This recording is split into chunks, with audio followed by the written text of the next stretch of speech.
Week 51 ended December 23, 2022.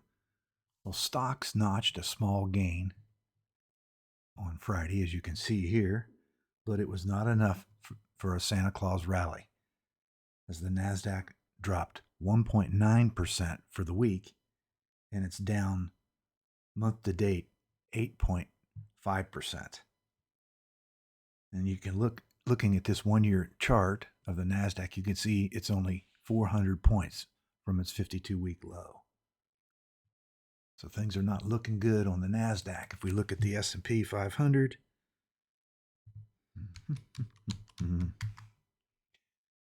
okay, well, it's a little bit better position. It's a lot further away from its 52-week low, some 400 some points, but it was down, and it was down just slightly, 2.2% for the week, but its month-to-date loss is 5.8% to the negative, and its support has now moved down from 3,900 to 3,800. And if you look at the 2-year chart, this is a weekly 2-year chart where we've got the Fibonacci retracement levels on it. You can see that the S&P 500 is just living a little bit above its 23% retracement. If we go back and look at the NASDAQ on this same chart, you can see it's just slightly above the bottom. You have to come up and pull up a new fib chart. Okay, we only have 5 of the ETFs of the 2021 that we trade are trading above their 200-day moving average. So let's take a look at those. The first one is the energy companies, XLE, Energy Select. Again, it's a sideways movement here, but it is below its 50-day, the blue line, but it's above the 200-day. So that's a sign of strength in this weak market, and that's what we're looking for, the sign of strength in a weak market, because we want to be in those if they would break out. And again, I identified a level here, like this is healthcare sector, and it's going sideways. But if it would break at around that 137 level, we would, of course, take a position in it on the long side. Here's industrials. It's another sector. Similar pattern. Had a positive cross here. That's good, where the 50 days crossed above the 200-day. ITA, which is aerospace and defense. This is probably the strongest one because it's just shy. It made a new all-time, or a new 52-week high back here around 114, and now it's just trading sideways. And if it comes back up here, we got stopped out on this pullback here.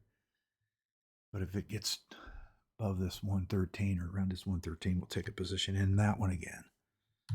Oops, SLV, Hio Silver.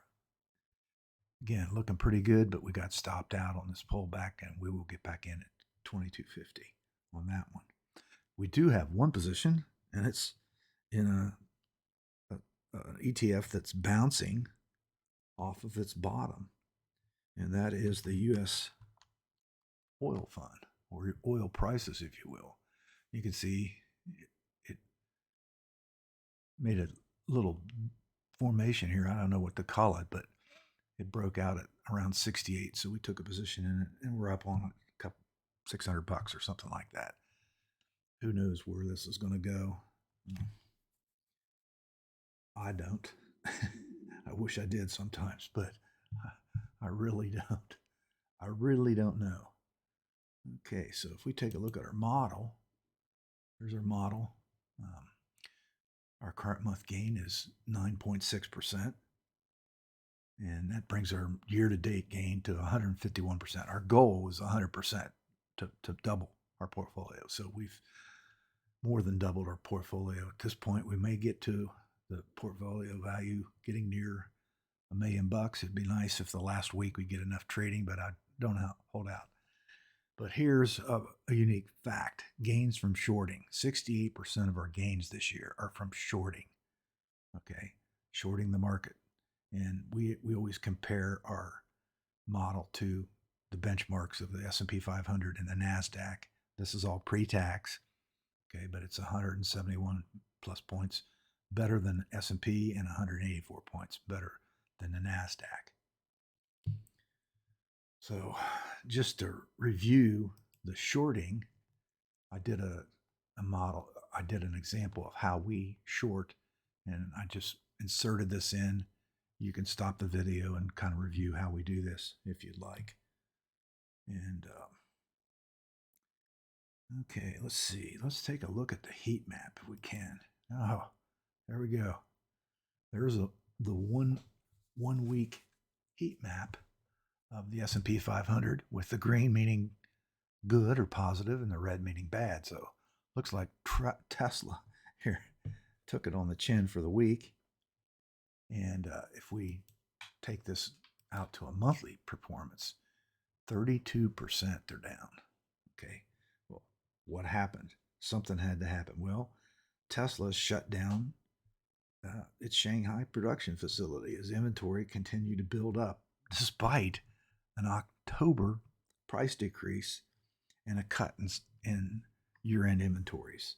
So Tesla is having some problems right now, but you can see the other glams have already also taken on a hit on the chin. Here's Apple down 12.7%, Google down 9.4%, Amazon down 9.4%. Here's the big techs. There's Intel down 12%, Nvidia off 8%. Microsoft that's the winner. And some of the banks here's Bank of America and Wells Fargo taking it on the chin as well, and PayPal. Now here's some energy companies that are taking on again. And what's going good? Well, Meta is sort of a recovery because this one dropped a lot and it's just recovered. But here you see the healthcare. Surprise, surprise, the drug manufacturers are doing good. That's no surprise for me.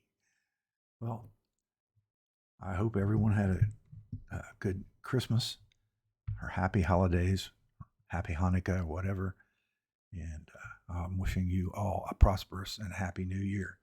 This is Greg Gallagher wishing you good luck and good trading.